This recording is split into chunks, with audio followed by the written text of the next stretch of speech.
We've been using this ZA sink drainer stopper now for a few weeks and are loving it. It's an upgrade from the old one we used to have, and I just think this works a lot better. So let's take a closer look at it. So here's an up close look at the drain stopper itself. It is two pieces. So you've got this part here that goes in the drain itself, and you have this part here, which is the strainer basket and the actual plunger piece. So all you do is place it in the sink. The strainer basket goes on top. The water runs through it when it's like this, but this is the plunger, so when you press it down, it'll start filling.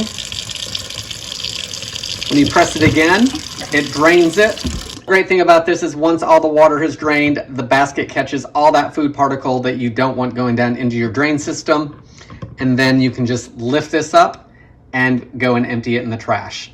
If you're looking for a new drain stopper, then I hope this video helps you decide on if this is a good product for you.